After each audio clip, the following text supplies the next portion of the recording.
Good morning, everybody. Welcome to Thy Strong Word. I'm Pastor A.J. Espinosa. We're reading the entire Bible together out loud, chapter by chapter, looking at 1 Samuel chapter 4 today. This is a neat chapter. It's something that first of all, actually, the first thing that came to mind was that this is sort of like the answer to Raiders of the Lost Ark. You know, like the Nazis think that they're going to be invincible, but didn't they read 1 Samuel chapter 4? Capturing the Ark of the Lord does not go so well for the Philistines. But getting ahead of ourselves, the very fact that this is happening is pointing to just how this is a mess here in this broader situation. This is the chapter where Eli does finally die. And of course, that's a big problem when his sons are, as we learned earlier, good for nothings. So really, this chapter is just illustrating just what a big mess the whole thing really is. It kind of goes from bad to worse. You also get the fun name Ichabod here. I think famously, I think that's the name that you get in Sleepy Hollow, right? So we actually get to look at what that means, and it's a pretty negative meaning, to say the least. So really just getting into the dire situation, which is going to require a change of some kind, as we've been talking about. Lots of good stuff to look at today, getting into the story here. Joining us, our guest, returning Pastor Mark Birkholz, pastor at Faith Lutheran Church in Oak Lawn, Illinois. Good to have you back, brother. Been enjoying having more frequent conversations with you. How are you doing? Doing well. Thanks for having me back. It's always great to do some scripture with you. Yeah, and this is a neat story here. This is one where, I think that for me, it's one of it's a key moment in like the story of the Old Testament, but I think it's one that maybe probably a lot of people aren't familiar with. Right. It's not a common one in the kids' Sunday school books and Bible story books, to be sure, but it really, as you were kind of talking about in the intro, it hits a low point. They're almost at rock bottom here before the Lord starts to bring things back together with the ministry of Samuel and then leading into the kings coming after that. It just kind of reflects what was happening in the end of Judges, where, again, things were looking pretty terrible. There was no king in Israel. Everyone's doing what's right in their own eyes. And now, first few chapters of Samuel, we have Eli and his sons, who are really not good leaders by any stretch of the imagination. And now we have the disappearance of the ark, and it's really sets up all that's going to happen in the next few chapters of Samuel. Right. It is quite the contrast, too, especially coming off of Exodus, what we were reading before, 1 Corinthians, how, just at the end of Exodus, it's so glorious, right? We have the tabernacle, we've got the priestly garments, we've got the special unique incense that just smells like God, and you've got this fantastic vision, which gets carried on literally into Joshua as they're just marching around, clobbering people left and right with the Ark of the Covenant in their midst, with God's presence in their midst. Glorious, right? And then Ichabod. There's no glory to be found here. It's just everything's been turned upside down. Right, and that memory of the past is kind of probably what makes these people want to bring some of that back, bring the ark back. Let's try to do another Jericho. Let's try to relive some of these glory days of Moses and Joshua. But, of course, when they try to do it their way, it just doesn't turn out right. Make Israel great again, right? Yeah, I'm sorry, I couldn't help it. But that's the sentiment, right? And it's just interesting. I think to your point that when we get really desperate for, we just got to recapture the glory days, and we're going to do whatever it takes, how that can just open Pandora's box. But let's. We'll get into it, I'm sure. But yeah, looking forward to going through this with you together today. As we get started, brother, would you first start us out, though, with a prayer? Thank you. Lord God, Heavenly Father, we thank you for your glorious presence with us here and now through your word and through your sacraments. As we go through difficult times ourselves, help us to turn to you for help and guidance, to remember your promised to be with us and to never leave us or forsake us, to learn from the examples, both good and bad, of the past as we continue to seek to be your people and to share in the glory that you've given to us in Jesus Christ. Amen.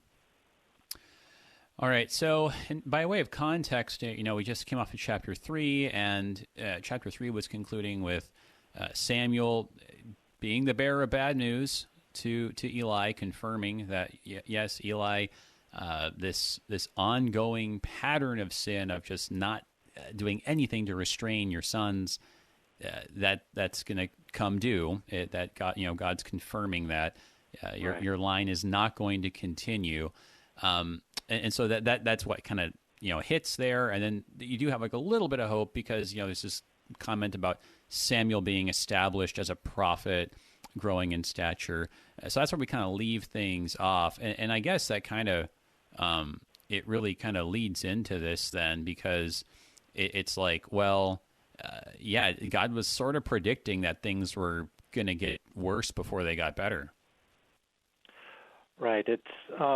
There's a bit of a contrast there with how chapter 3 began, where there was no word of the Lord and the visions were frequent. And now we've got Samuel, but of course, what's the prophecy that Samuel's been given? The death of Hophni and Phinehas, and this judgment from the Lord that's coming against them. So, yes, Samuel being established is a good thing, but we've got this prophecy of judgment to handle first off. Right, and it just remind me too that phrase there, like, was established. I guess I'm not positive that was actually the same Hebrew word. I should have checked, but I mean that was like back in chapter 1, I think, where it was Elkanah who was saying to his wife, well, okay, do what seems best to you, as long as the word of the Lord is established, referring to Samuel's birth, and here, right, Samuel being established, right. So just those ideas connecting back to God being faithful to what he has said is going to happen, and answering the prayer of his people. And so, yeah, it's like if Samuel's established, as you were saying, that is a good thing, but it also means that all the bad stuff he said is really actually going to happen. And that seems to be exactly where we're at right here. Yeah, and it shows the Lord at work through all of these events. Nothing's just random chance. Nothing is just the geopolitical struggles between two nations. It's God at work from beginning to end throughout all this story. Certainly, and well, yeah. No, let's go ahead and get into it before we get ahead of ourselves here. All right, so here's chapter 4 from the top in the English Standard Version. And the word of the Lord the word of Samuel came to all Israel. Now, Israel went out to battle against the Philistines. They encamped at Ebenezer, and the Philistines encamped at Aphek. The Philistines drew up in line against Israel, and when the battle spread, Israel was defeated before the Philistines, who killed about 4,000 men on the field of battle. And when the people came to the camp, the elders of Israel said, "Why has the Lord defeated us today before the Philistines? Let us bring the ark of the covenant of the Lord here from Shiloh, that it may come among us and save us from the power of our enemies." So the people sent to Shiloh and brought from there the ark of the covenant of the Lord of hosts, who is enthroned on the cherubim. And the two sons of Eli, Hophni and Phinehas, were there with the ark of the covenant of God. As soon as the ark of the covenant of the Lord came into the camp, all Israel gave a mighty shout, so that the earth resounded. And when the Philistines heard the noise of the shouting, they said, "What does this great shouting in the camp of the Hebrews mean?" And when they learned the ark of the Lord had come to the camp, the Philistines were afraid, for they said, "A god has come into the camp." And they said, "Woe to us, for nothing like this has happened before. Woe to us, who can deliver us from the power of these mighty gods?" These are the gods who struck the Egyptians with every sort of plague in the wilderness. Take courage and be men, O Philistines, lest you become slaves to the Hebrews as they have been to you. Be men and fight. So the Philistines fought, and Israel was defeated, and they fled, every man to his home. and there was a very great slaughter, for 30,000 foot soldiers of Israel fell, and the ark of God was captured, and the two sons of Eli, Hophni and Phinehas, died. A man of Benjamin ran from the battle line and came to Shiloh the same day, with his clothes torn and with dirt on his head. When he arrived, Eli was sitting on his seat by the road watching, for his heart trembled for the ark of God. And when the man came into the city and told the news, all the city cried out. When Eli heard the sound of the outcry, he said, "What is this uproar?" Then the man hurried and came and told Eli. Now Eli was 98 years old, and his eyes were set so that he could not see. And the man said to Eli, "I am he who has come from the battle. I fled from the battle today." And he said, "How did it go, my son?" He who brought the news answered and said, "Israel has fled before the Philistines, and there has also been a great defeat among the people. Your two sons also, Hophni and Phinehas, are dead, and the ark of God has been captured." As soon as he mentioned the ark of God, Eli fell over backward from his seat by the side of the gate, and his neck was broken, and he died, for the man was old and heavy. He had judged Israel 40 years. Now his daughter-in-law, the wife of Phinehas, was pregnant, about to give birth. And when she heard the news that the ark of God was captured, and that her father-in-law and her husband were dead, she bowed and gave birth, and for her pains came upon her. And about the time of her death, the women attending her said to her, "Do not be afraid, for you have borne a son." But she did not answer or pay attention. And she named the child Ichabod, saying, "The glory has departed from Israel, because the ark of God had been captured, and because of her father-in-law and her husband." And she said, "The glory has departed from Israel, for the ark of God has been captured."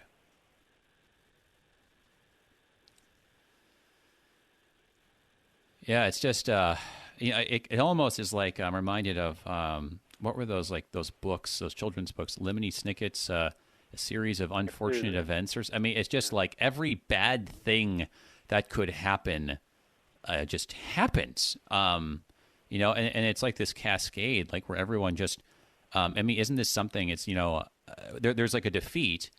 And so we were like, okay, well, let's bring in someone else. Let's tell someone else about it. And then that thing gets defeated or captured. And then let's tell him. Well, he's knocked over dead. And then let's tell her.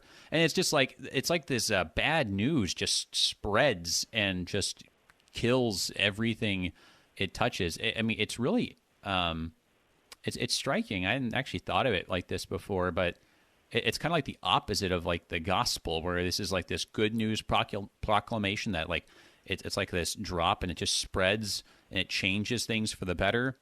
This is like this bad news proclamation, and like it's like as the news ripples out, things just start falling apart.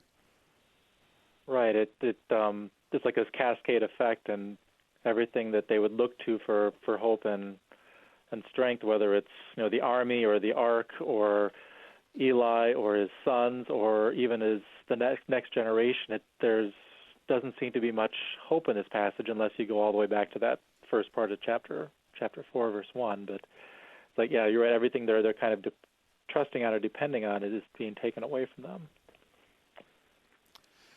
Yeah, and I think that idea, everything they're trusting in, right? That's big. That's big. And what's striking too is the birth of Ichabod. Actually, because it's interesting because Ichabod ends up getting a decent little chunk here, and you think, well, he's not very significant. It's just the baby in all this, but it's like Moses in Exodus, where what's going on with the baby at the time is indicative of what's going on of all of Israel, right? And this reminds me of like Isaiah, for example, and the virgin will bear a son, and like all the rest of that prophecy being indicative of what's going on with Israel here. And so that she would be comforted by the women attending her in verse 20, right? Don't be afraid. You've born a son. Like, hey, it's going to be all right. At least you bore a son, right?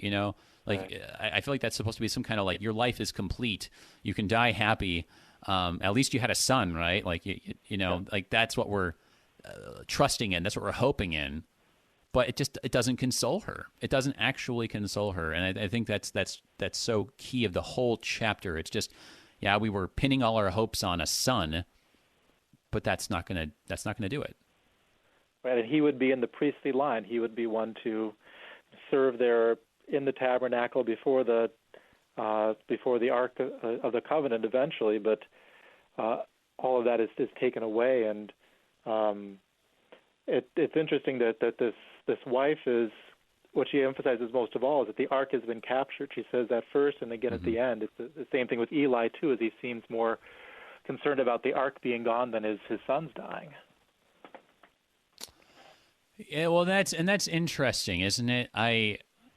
Because we've been talking about this, so this, what you trust in, and this potential idolatry of children, especially of sons in the case of Israel, and you wonder almost, if the emphasis on the ark, is almost a sign of repentance here.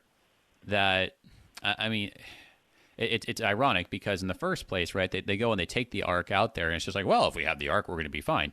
So this is the Raiders of the Lost Ark Nazi problem, right? Like we think if we just get the Ark, we're going to be invincible, right? And this is just the chapter that they didn't have translated in German or something, and they'd lost Luther's translation. I don't know, it's bizarre.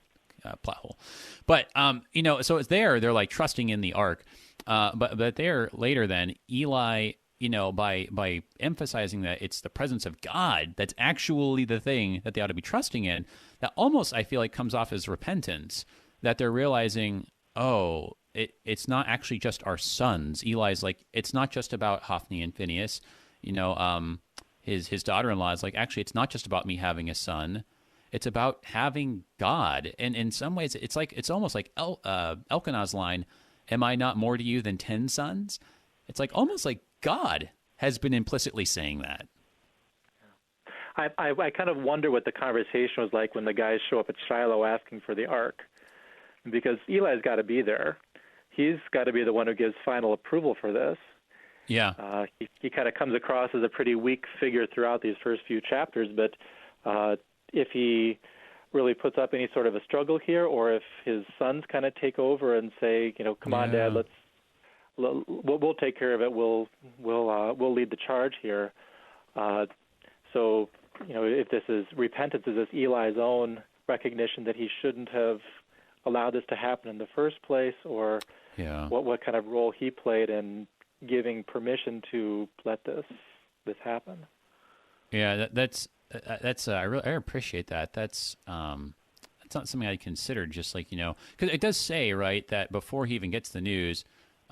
What did it say? Like his heart was trembling, right? That was like the word that it used. So it's like he's already where was it? There it was in there it is. Yeah, in verse 13, right?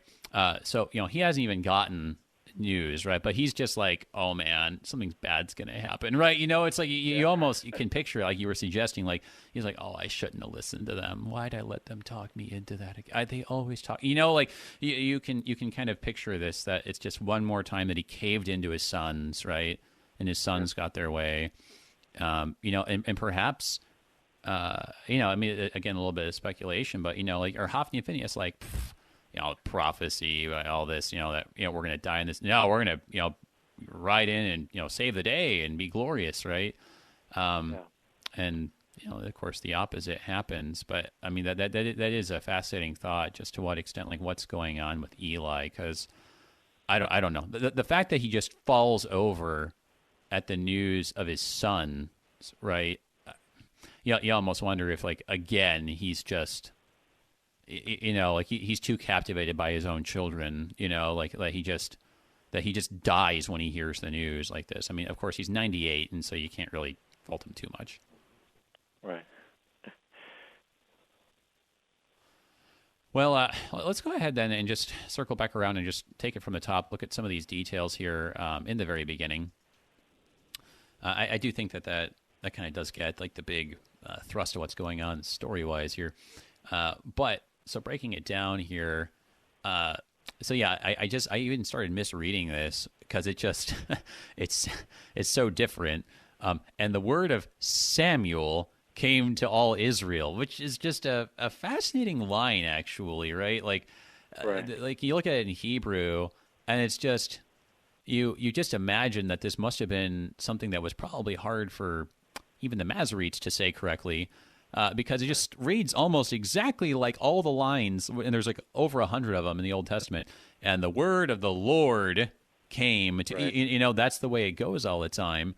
But instead, it's the word of Samuel, which I feel like is actually already tipping us off that something bad's going to happen.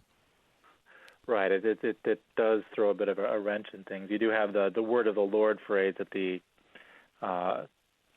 end of 21. So Yeah. obviously this isn't Samuel going off on his own, but it is striking that it's the word of Samuel, maybe just a contrast with Eli and the previous generation, that's going away now, and Samuel is beginning to take up the mantle that God has given to him in the end of chapter 3. Right. It does, on a basic level, just kind of go back to that, hey, look, Samuel's the one who got this prophecy. The other side of it, though, and we talked about this, it talks about the word of the Lord being infrequent. It's talking about specifically these kinds of prophetic visions or revelations that come upon the prophet, and it's almost like the prophet just hits him and he can't do anything else except for just proclaim the thing right then and there. This falling upon, actually, that's the word in Hebrew, right? Like if you go back into its etymology, it goes back into this falling upon idea. And so when it's the word of Samuel that falls upon Israel, I kind of want to read this as this is like the kind of full force of negative falling. It's like this is like a disaster befell all of Israel. This isn't like, oh, hey, the word of the Lord comes to everyone now. But taking it more in that other sense of everything that has been decreed is going to fall on you today, which makes it like I feel like a really, really like harsh irony even in verse 1. Yeah, it does seem kind of ominous that this is the direction he's going to take it here. And then so you get this the setup, right, and then the next line is now Israel went out to battle against the Philistines, and you're just like, oh no, like we've already had this signal that something bad's going to happen, and now this is our setup here. So you get the battle lines drawn, the two sides, they camp. It's interesting, right? They camp at Ebenezer, and the Philistines encamped at Aphek.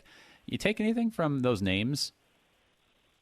Yeah, it's a little bit confusing because there's the Ebenezer that comes up again in chapter 7 after a different battle. Ebenezer means rock or stone of help. And in the chapter 7 reference, it's obvious that the Lord is the one providing help. So it could be kind of an anachronism where they're applying a later name to whatever place it was at the time, but kind of geographically this seems to be a little bit different if they're anywhere near. So Aphek is kind of up in the north, and it's showing the Philistines are expanding their territory. They're not just off in this little corner, but they are pushing their way north and east into Israel, and there's going to be these conflicts along the border. Yeah, it is a little bit confusing with these multiple references to Ebenezer, but it could be just a common enough name that it is at multiple places with the same designation. Well, I think, that makes a lot of sense how it could be a common name, especially when you break down the meaning of it. It could also be an anachronism, as you suggested. I think there's something kind of ironic about the meaning in all of this, but we got to hold that thought. It's time for our break. But everybody, hold on. We're looking at 1 Samuel chapter 4 on Thy Strong Word. We'll be right back.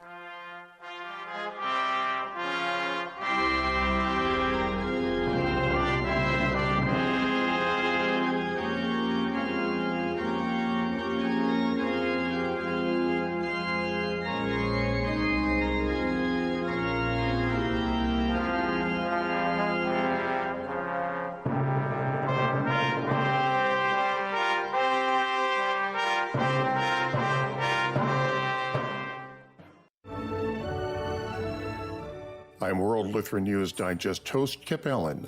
Young people in the St. Louis area have organized in opposition to abortion. St. Louis Pro-Life Future is planning a sidewalk day in front of an abortion facility in Illinois. Organizer Jacinta Florence discusses the event with me on World Lutheran News Digest, Wednesday at 2:30 and Saturday at 9:30 on Worldwide KFUO. When I look at the x-ray of your funny bone, it seems that everything is A-OK.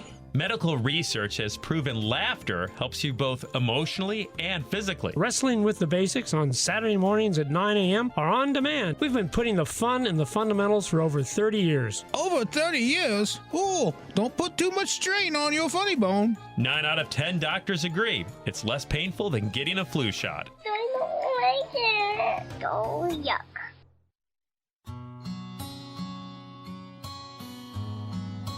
For as the rain and the snow come down from heaven, and do not return there, but water the earth, making it bring forth and sprout, giving seed to the sower and bread to the eater, so shall my word be that goes out from my mouth.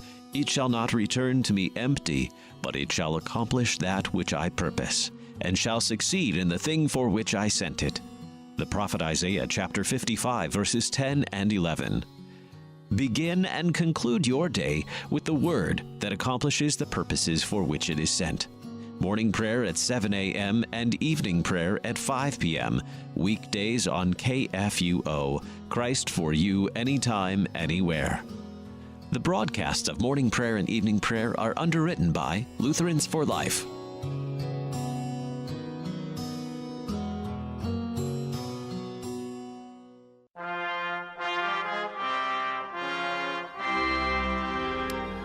Welcome back, everybody, to Thy Strong Word. I'm Pastor A.J. Espinosa. We're looking at 1 Samuel chapter 4, a fascinating chapter and a tragic one. The deaths of, actually, we had this predicted that Hophni and Phinehas would die on the same day. You actually get Hophni, Phinehas, what was it? Was it Hophni's, or it's Phinehas's wife, and Eli himself, all on the at the same time here. It wouldn't have been the same day exactly because of we kind of assume that Eli got the text message right the same day. It probably wouldn't have happened like that, but like all around the same time. It's a big disaster. And Ichabod is the name. It's just the name of a baby, and the baby's not going to be necessarily so prominent, but it's the name that summarizes the whole thing. Just like in Exodus, how Moses, drawn up right out of the water, kind of was the metaphorical name for the whole of Exodus, right? So Ichabod is the name of the game here. Got some questions coming in on Facebook and over email, facebook.com/AJ Espinosa. If you want to get on the live stream there, we've got the video and the questions that are coming in. Email kfuo@kfuo.org. We got some from James here we're going to take a look at in a minute. You can also give us a call if you'd like to join the conversation with me and our guest today, Pastor Mark Birkholz from Faith Lutheran Church in Oak Lawn, Illinois, 1-800-730-2727. Also, if you're in St. Louis, 314-821-0850. I want to thank our underwriters at the Lutheran Heritage Foundation. Thank you guys for your support of Thy Strong Word. Their website, lhfmissions.org. So we were just talking about this, the names, right? Because it seems like the names are all really significant in Samuel in general. Just think about how much was focused on the name Samuel and all the wordplay going on there. And here you got Ebenezer and Aphek. And I'm not really positive on Aphek very well. It's like what kind of meaning this may have had in Philistine or something, but Ebenezer, that's a name that we kind of more clearly know what's going on. That's like this it's like the rock of help, right? Something like that, like where rock is a common term for referring to God, right? You think of the traditional line with opening a sermon, or one of the several, right? That we refer to God as, our rock. And so, here you have, Okay, here they're encamped at their rock of help, right? Like God's gonna help them, but He doesn't, And I feel like that's just kind of twisting the knife here. What do you make of that about how the people expected to win? They expected God to just come and do what He did all over Joshua, right? But it doesn't turn out that way. Right, you're right. It sets it up as to, okay, well, God's going to come in and save them again, but they don't have any command or instruction from God to operate this way, to bring the ark, and like He did in the case of Jericho. They don't pray. I think the most telling part of it to me is just if you watch kind of who's running the verbs in verse 3. Let us bring the Ark of the Covenant of the Lord. Let's do this thing. Whenever the people of God say, let us do this, it's usually a bad sign, whether it's, let us make, gods for us and with the golden calf. And they're the ones who are really taking initiative here. And if they were really relying on the Lord for help, they would be praying to Him. They'd be listening to Him rather than just coming up with their own plans and their own ways of trying to accomplish what their goals are. That's really good, and I hadn't thought about that connection. But yeah, in verse 3, when you get that, and when the people came to the camp, and the fact that you have the people there is even kind of significant all by itself, because they had just been referred to as Israel, but then by referring to them as the people, especially with that term that's used in Hebrew, ha'am. That's a term that's usually used for the peoples, aka the Gentiles. Yeah, right. The heathen, and so that's kind of indicative of how they're behaving. And like you said, this is how it's described in Exodus when the people, right, they get together and have this Baal festival there with the golden calf.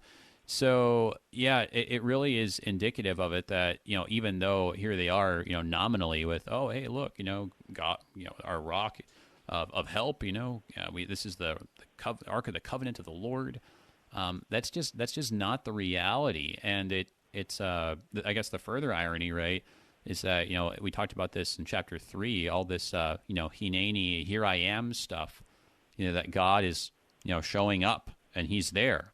But He doesn't show up here, which is just again just so really really damning, because it's just, hey, look, I told you guys how I would show up. I've told you guys how I want you to call on my name. It's like I've told you all these things, but you just don't want to hear anymore. So, or even if He does show up, He's on the side of the enemies. Well, see, isn't that interesting too? The Lord defeated us in verse 3. If you can take that as being a true statement, the Lord is actually fighting against the people here. Yeah, no, it's really fascinating that they say that. So the elders, right, of Israel say, and this is maybe part of this indication that Israel's kind of waking up to this a little bit, because the elders are like, hang on a second, they remember their history, and they're like, if this is happening, then God's letting this happen, which is the big insight, right? But they say that, why has the Lord defeated us today before the Philistines? Which is really something that their response would be, oh, so you mean this is God's doing in judgment? Well, let's just bring His ark out, then He'll have to help us. I mean, that right there, right? I mean, I think you have a point about the hey, let's do this, right? It's like they're on their own initiative. But even deeper than that, right? It's that they think that they can force God's hand. I mean, right. And that's the incredulous thing, because now they're treating the Ark of the Covenant like it's a magic box. And He has been very consistently saying, no, faith in me is not magic, that it doesn't work like that. Right. And it's very similar to what we see near the end of the story of where we get to the Babylonian exile, where the people say, well, we've got the temple. Yep. God would never let His temple fall or be destroyed. Once more, this kind of lucky charm magic thinking. And you're right, it's kind of forcing God to say, well, you must do things this way. You would never allow this to happen. Yeah. Yeah, no, so I mean, it's really, I mean, I guess in many ways, I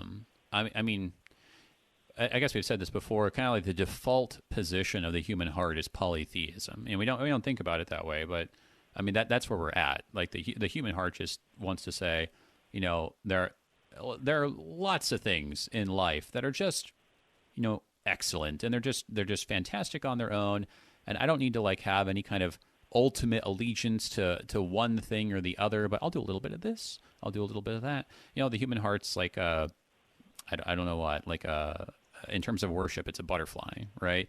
And so, we have this like kind of inherent polytheism, which goes hand in hand with magic. And this is kind of the recurring problem, that we want to treat God like he's just kind of another option on the table, another app on our phone, another thing to do, another slot on our calendar, right? And yeah, we treat God magically, you can actually say, like that he's just kind of like one of these things that, as you were saying, can be manipulated ultimately, whether it's through they're having the right gold box, or having the right pretty building, or having the, I don't know what, the right kinds of, profile pic on Facebook, or, lines on Twitter or whatever, right? And if you have the right slogan or whatever it is, you think you can, like, I don't know, coax God into doing what you want.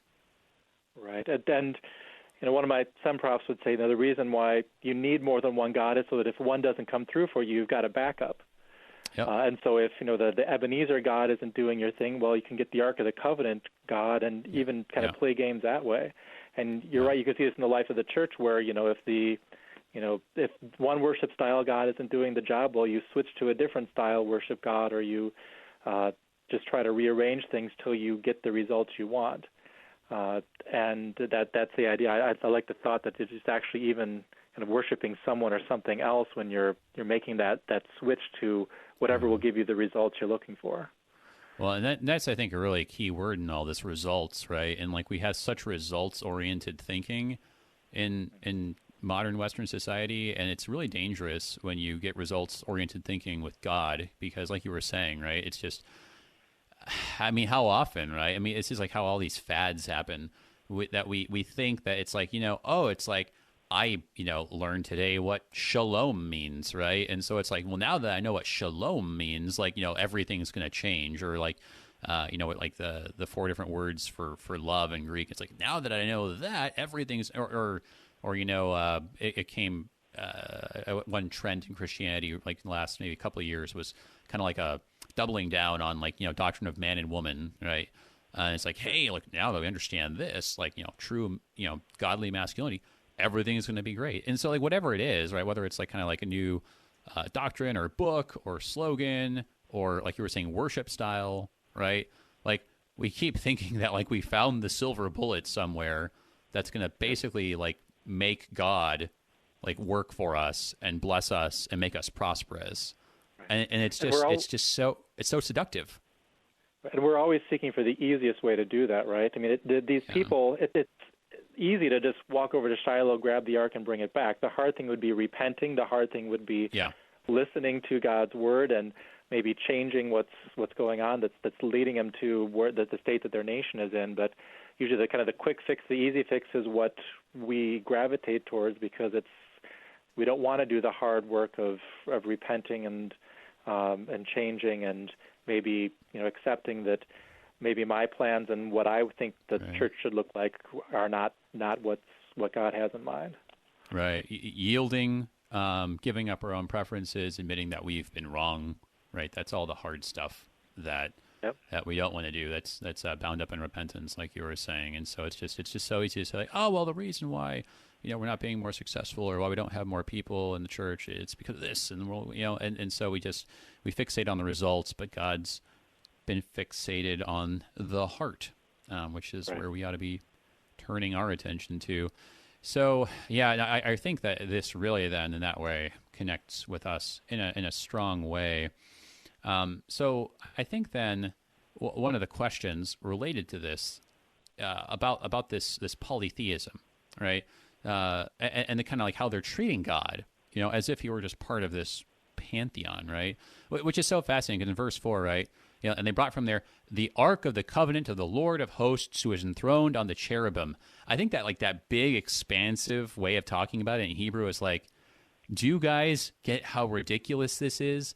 Here they are treating God, right? The Lord of Hosts enthroned on the cherubim, and they're just treating him like, he's their their sports team mascot, and if they just bring him out, then they're gonna clutch it on bases loaded. It's I think there's a deliberate incredulity there in putting it that way, and that's contrasted then with the way that the Hebrews are perceived by the Philistines, because the Philistines, right? They say, "Oh, hey, it's their gods."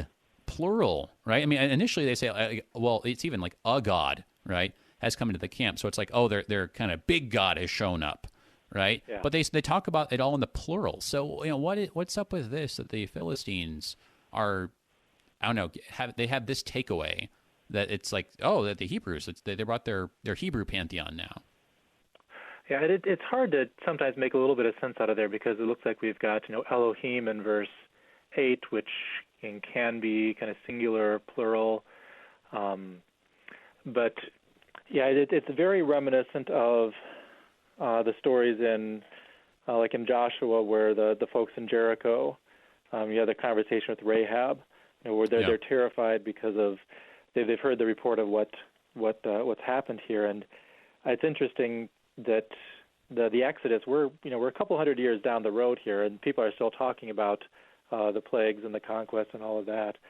But it's almost as though the Philistines have more faith in this point than the Israelites do, because they kind of acknowledge, they recognize God here.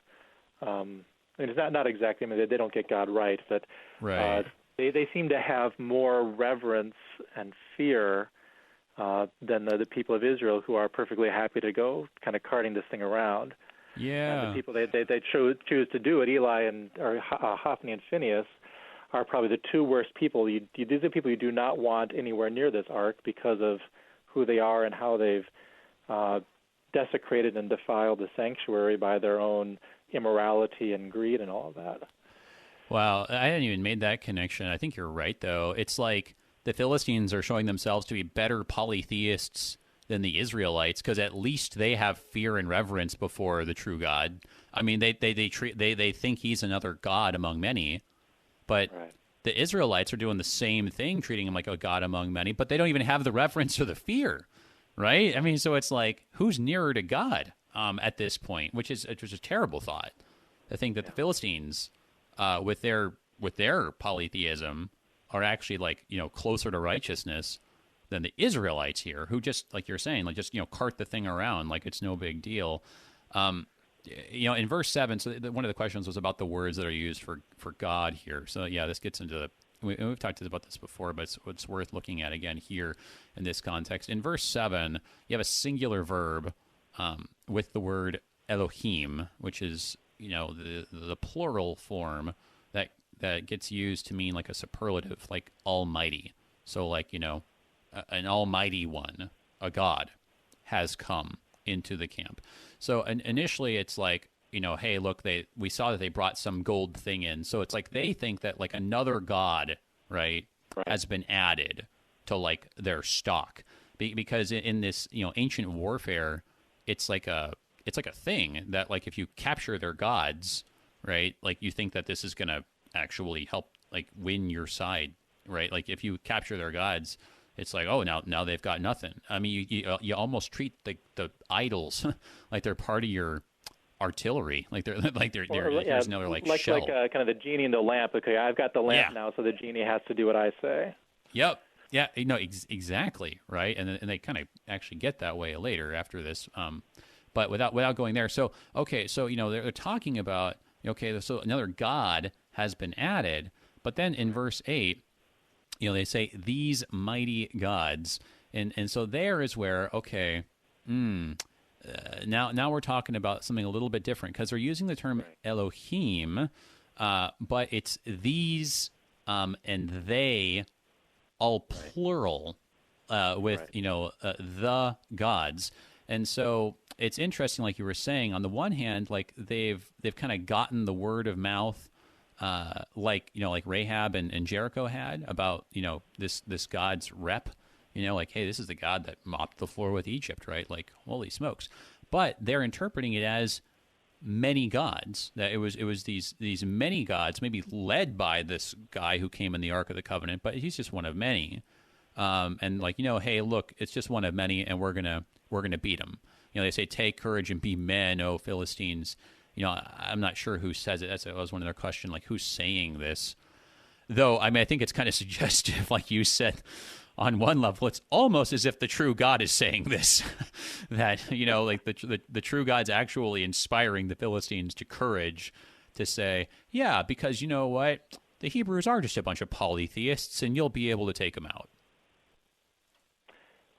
Yeah, there's, you mentioned before that's kind of our default mode is polytheism. So yeah. I don't know if the Philistines could even wrap their mind around the idea of just having one God. That's silly. So why would they think that way? But yeah, there's maybe this is that the chief God is now showing up, and he's got all these other gods to command, all against them. So you're right. They're kind of it's interesting. They're kind of looking to themselves. It's not like they're calling on their own gods, Dagon and any of that, but they kind of realize that it's up to them to. If they're going to win the battle here, they've got to get their strength up and their courage up. Well, as you were saying, though, I mean, ultimately in the polytheistic heart, it's always up to us, right? Because we are the ones who have to choose which God we're going to worship at a given time, which gods we're going to call on. I mean, polytheism is a way of exalting the human self to be included among the pantheon, right? So, take courage and be men. It's part and parcel with this. But I mean, I think that one of the other sides to it too is, what kind of witness has Israel been giving for generations now, right? Being in the midst of the Philistines, and right. After like generations of fighting now in the Promised Land, they think that the Hebrews are polytheists, right? Like. That doesn't speak well at all about how the Israelites have been living, right? Like if the takeaway after generations of engaging with the Hebrews is, oh yeah, they're polytheists too. It's like, how have they been representing God? I mean, the whole point was that, this was going to be the seed of Abraham through which all the nations are blessed. That points the way to the truth. This is terrible. That's the whole book of Judges is, they keep turning to these other gods of their neighbors and all these high places, even Gideon and his father having the Asherah pole and all of this stuff. It's got to be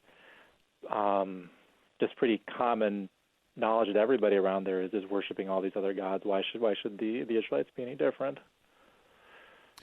Yeah. So I mean, it does line up well with Judges. One of the comments on Facebook was that. That this whole situation of just them kind of just doing their own thing lines up really well with the war against Benjamin in Judges 20, sure. Which happened earlier. So yeah, I mean, like all of this it just feels like it's just almost like a continuation of Judges, which is striking. And of course, that's like one of the questions that gets brought up in scholarship actually.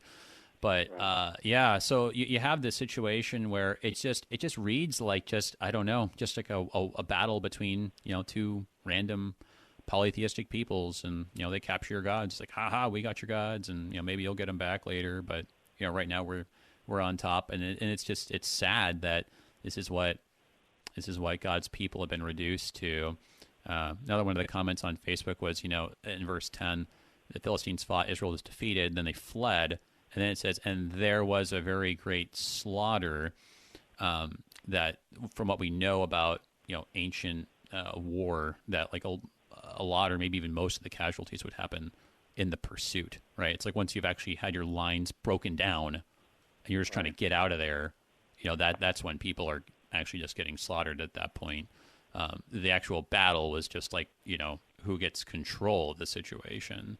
So, I mean, it really is it's a devastating defeat, but it's devastating just because of how low God has been brought here.